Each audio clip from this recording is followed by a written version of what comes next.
Bom dia.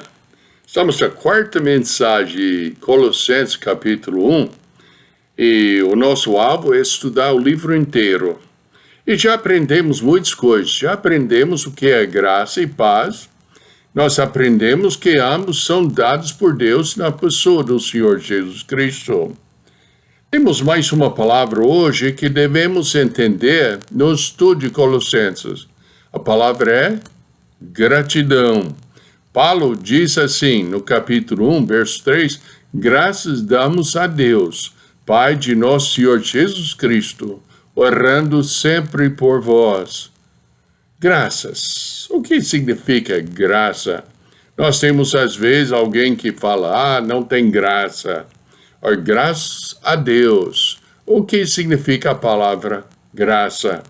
A palavra graça quer dizer ser grato, ou seja, ativamente expressar nossa gratidão. Gratidão, então, é um sentimento de reconhecimento, uma emoção, por saber que uma pessoa fez algo, por uma ação em favor da outra pessoa.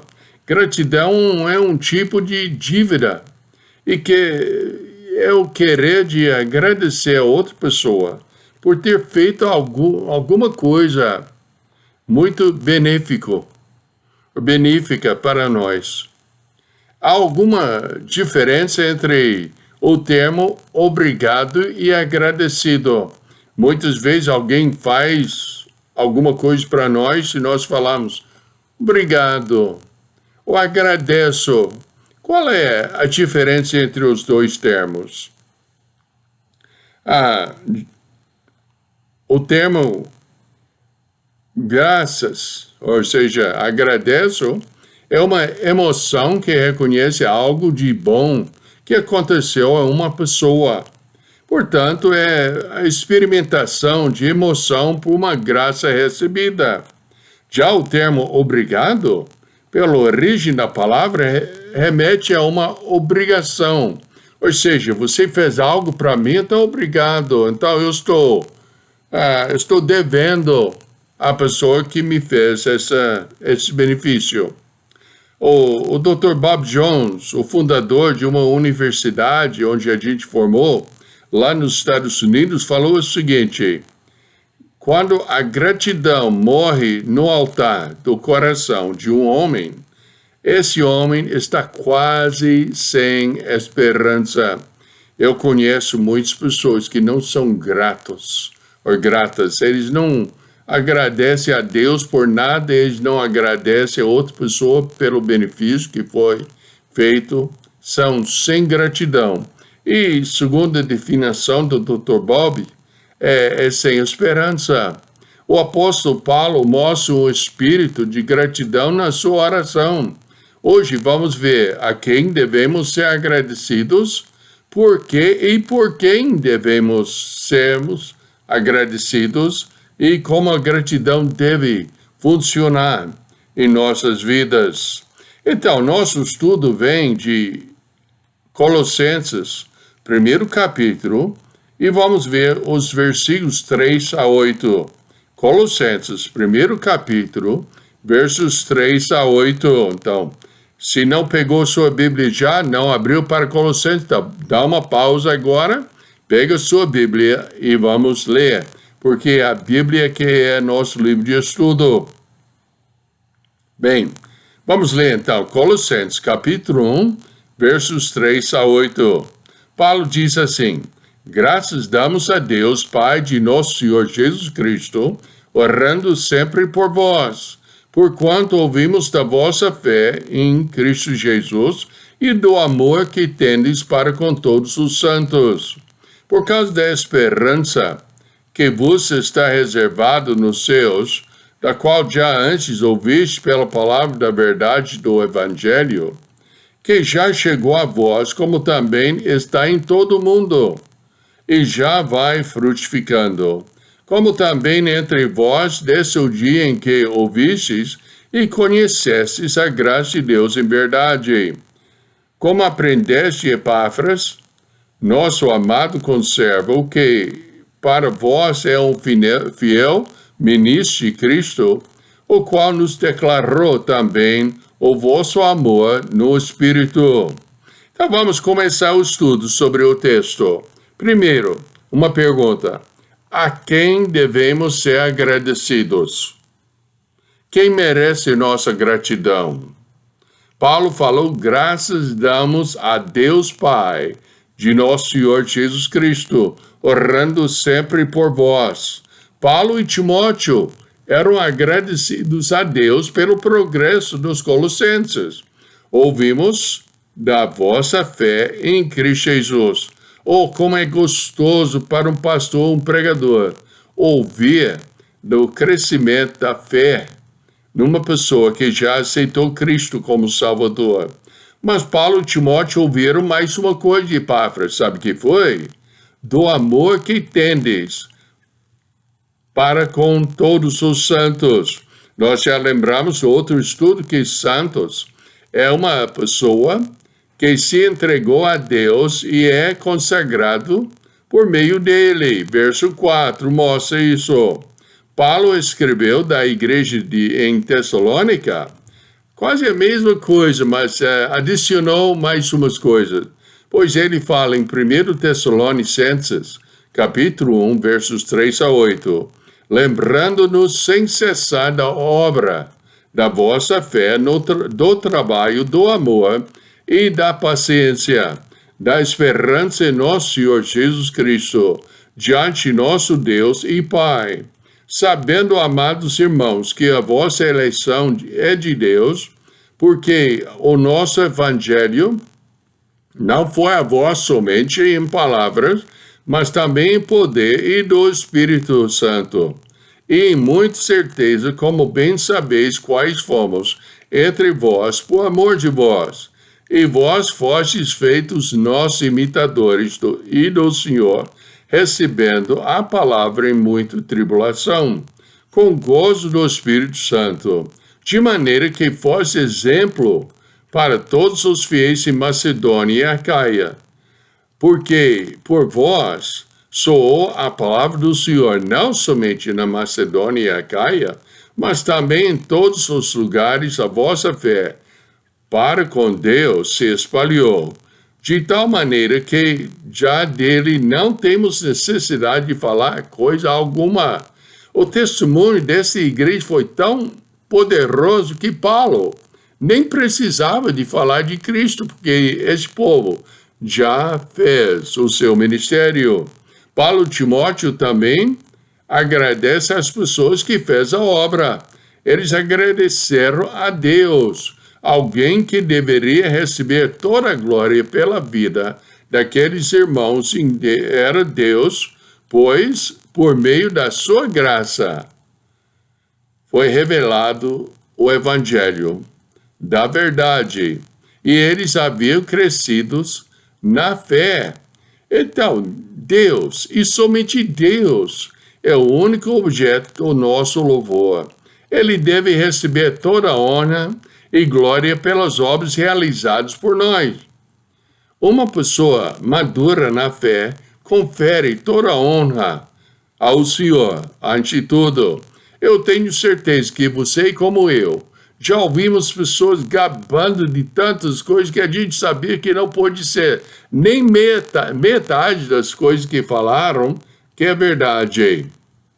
Mas nós temos de agradecer a Deus em verdade pela fé que nós temos nele. Então, temos de dar nossa graça a Deus. Graças damos a Deus. E por quem? E por que devemos ser agradecidos? Graças damos a Deus, Pai de nosso Senhor Jesus Cristo, orando sempre por vós. Aqui Paulo manifesta a Deus sua gratidão pelos colossenses, ou seja, seus irmãos na fé. Paulo agradeceu a Deus pela fidelidade do povo, verso 4 de Colossenses capítulo 1. Nós lembramos que fidelidade significa ser digno de confiança, cumprindo as promessas e agindo sempre de maneira correta e consistente. A pessoa fiel é alguém em quem podemos colocar nossa fé sem medo de sermos enganados, nem decepcionados. Assim é Deus e assim nós devemos ser também. Paulo agradeceu a Deus pelo amor que o povo mostraram um ao outro, no verso 4 ainda. Lembramos em outros estudos que o amor verdadeiro é suprir as necessidades da pessoa amada, como Deus supriu a nossa necessidade de salvação na pessoa do Senhor Jesus Cristo. Lembra? O João 3,16, porque Deus amou o mundo de tal maneira que deu seu Filho unigênito, para que todo que nele crê não pereça, mas tenha vida eterna. Pense comigo um pouco. Por que Deus daria o seu Filho para morrer de uma maneira tão terrível, se tivesse uma outra maneira para salvar a sua alma? A verdade é que não tem outro jeito. Obras não salvam ninguém. Sendo uma boa pessoa não salva ninguém. Indo para a igreja não salva ninguém. Só tem uma maneira que possamos nos salvar. E é através da obra do Senhor Jesus Cristo que Ele fez na cruz. Efésios 2, versos 8 a 10, explica assim: Porque pela graça sois salvos por meio da fé. Isso não vem de vós, é dom de Deus, não vem das obras para ninguém se glorie. Porque somos feitura sua, criados em Cristo Jesus, para as boas obras, as quais Deus preparou para que andássemos nelas. Esse povo, os Colossenses, ouviram sobre essa esperança eterna na palavra da verdade, quando a palavra chegou a eles. E quem é que levou a palavra? Epáfras, que vamos ver ele mais tarde. Essa mensagem que eles ouviram é o Evangelho. O Evangelho havia mudado a vida dos colossenses quando se tratava deles. Paulo explica esse princípio em 2 Coríntios, capítulo 5, versos 15 e 17. Verso 15 fala: E ele morreu por todos, para que os que vivem não vivem mais para si, mas para aquele que por eles morreu e ressuscitou. Também no verso 17 fala: Assim que, se alguém está em Cristo, nova criatura é, as coisas velhas já passaram, eis que tudo se fez novo. Assim aconteceu na vida dos colossenses, mas agora já aconteceu na sua vida. O Evangelho estava trazendo frutos pelo mundo inteiro, como em Colossos, frutificando, continuando a produzir fruto. E, de novo, a pergunta: esse fruto da santificação de servir o Senhor que salvou a nossa alma está continuando na sua vida? Não era um conhecimento secreto. De vez em quando nós vimos na internet que há um certo número, uma certa frase na Bíblia. Tudo é falso. O que traz é a perfeição nas nossas vidas.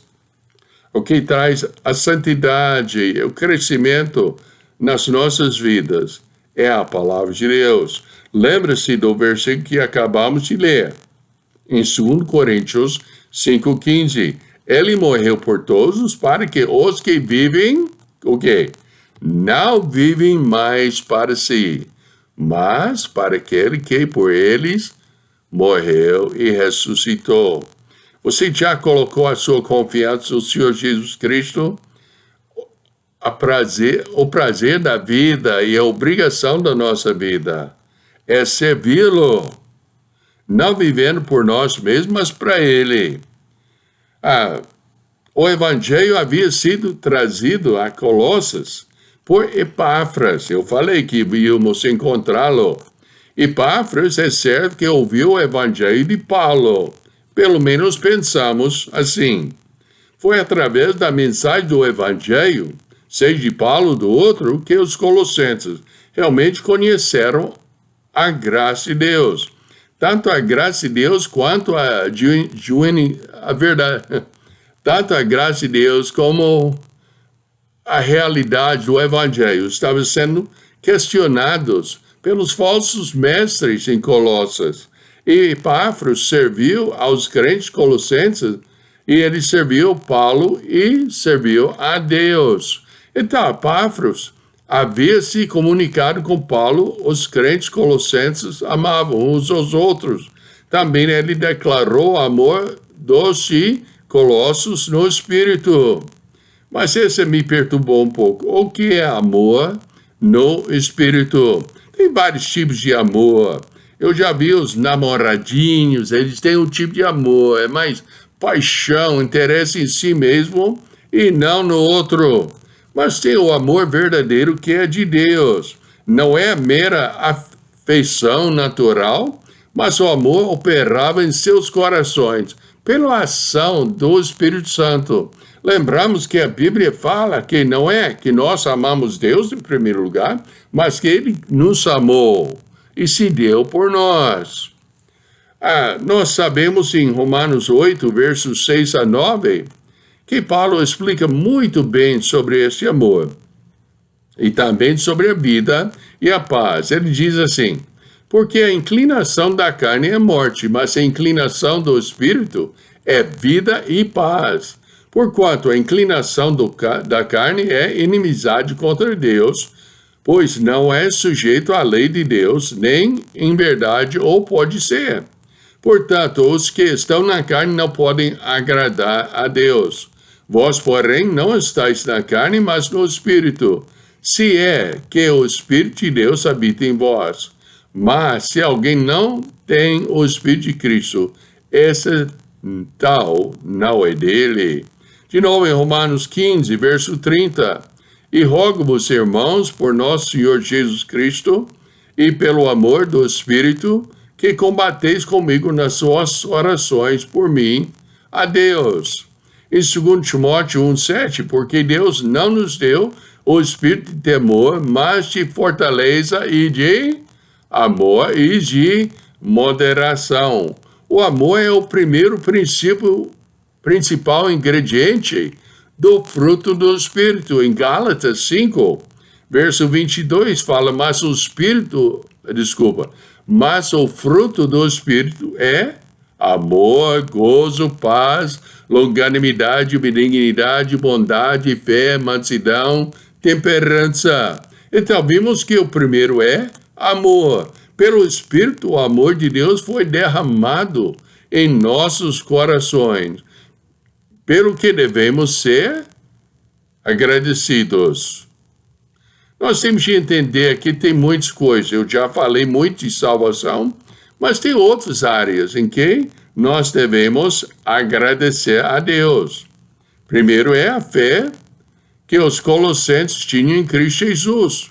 Nós temos que agradecer a Deus pelos outros que já aceitaram Cristo como Salvador, pelo amor que tinham por todos os santos, ou seja, os servos de Cristo espalhados pela terra. Nós temos que agradecer a Deus pelo amor que nós temos um para com os outros. Nós temos que agradecer a Deus pela esperança da vida eterna, que é fruto da graça de Deus revelada no Evangelho. E também nós temos que agradecer pelo resultado do Evangelho, frutificação e crescimento, como consequências óbvias de ouvir a palavra e do conhecimento da graça de Deus. Nós temos que dar graça a Deus pelos companheiros de ministério. Nesse caso, Epáfras, que era um fiel ministro de Cristo, no verso 7. Nunca falta do crente motivos para louvar o Senhor Deus. Então, nós já vimos que nós temos de dar graça a Deus. Nós vimos que essa vem de Deus e porque devemos dar graça a Deus. E nós temos que ver como essa gratidão deve agir na nossa vida. O que é a responsabilidade da pessoa que tem Cristo como seu único Salvador? nós temos que ter gratidão pelos irmãos. E essa deve causar a gente orar por eles. Capítulo 1, verso 9 a 14, Paulo fala, por esta razão, nós também, desde o dia em que ouvimos, não cessamos de orar por vós e de pedir que sejais cheios do conhecimento da sua vontade em toda a sabedoria e inteligência espiritual, para que possais andar dignamente diante do Senhor, agradando-lhe em tudo, frutificando em toda boa obra e crescendo no conhecimento de Deus.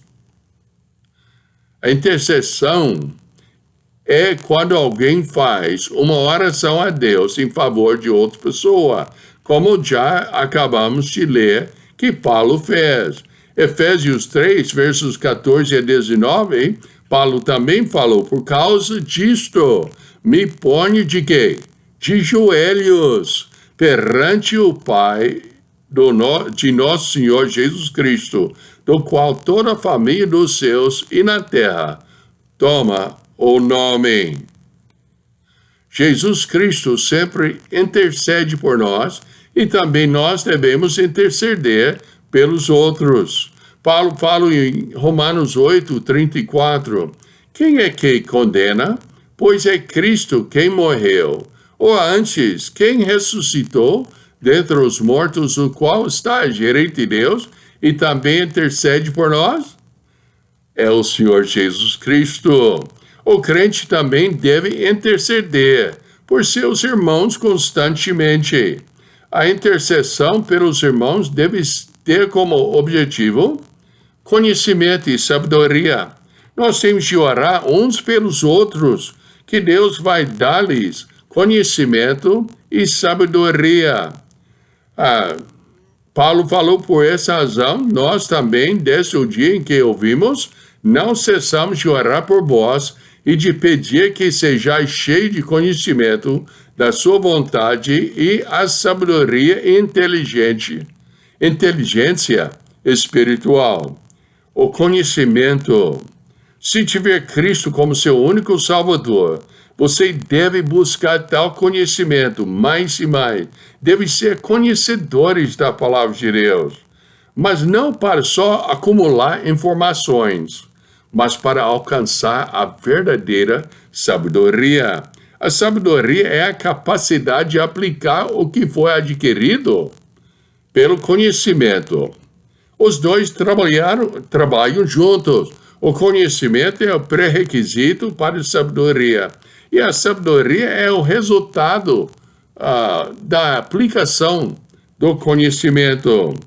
A sabedoria vem de Deus. Até Tiago, capítulo 1, verso 5, fala assim, e se alguém de vós tem falta de sabedoria, peça a Deus, que a todos dá liberalmente e não lance em rosto, e ser-lhe-á dado.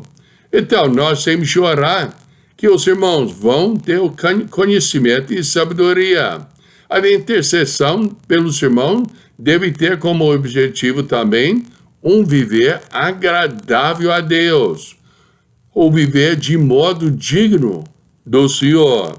É o resultado da vida daqueles que adquiriram o conhecimento e agiram com sabedoria em relação a esse conhecimento. Neste modo de vida, o crente tem um único objetivo, sabe o que é? Agradar a Deus. Nós temos uma frase lá na Estância Esperança que falamos assim, tem duas escolhas na sua frente, ou agradar a Deus, ou agradar a gente. É uma escolha que a gente faz em todos os tempos, se realmente tiver Cristo como Salvador. Quando se vive assim, certamente terão frutos das obras boas de Deus. Também o conhecimento de Deus será crescente na sua vida, porque para isso ele será fortalecido segundo o poder da sua glória, ou seja, a glória de Deus. O verso 11 de capítulo 1.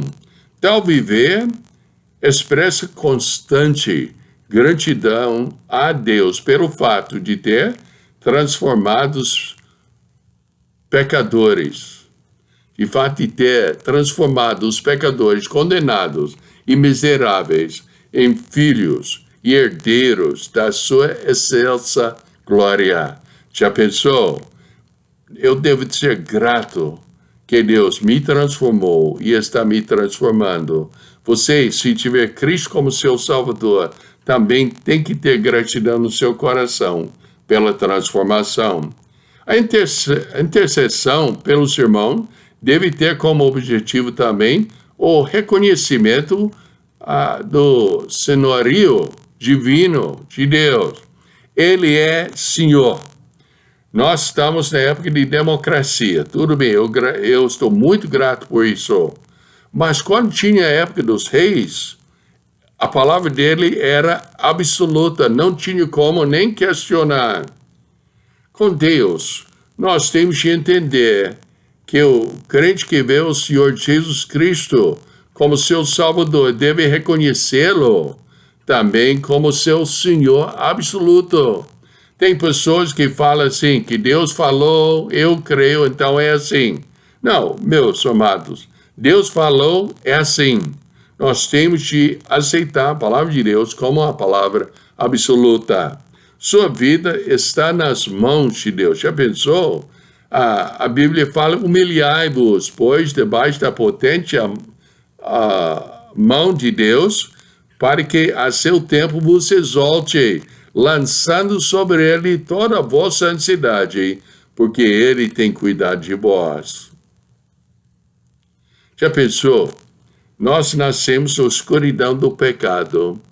E conforme versículo 3 aí, se tiver Cristo como Salvador, você foi transportado, arrancado daquela escuridão, retirado do império das trevas e colocados no reino de Deus.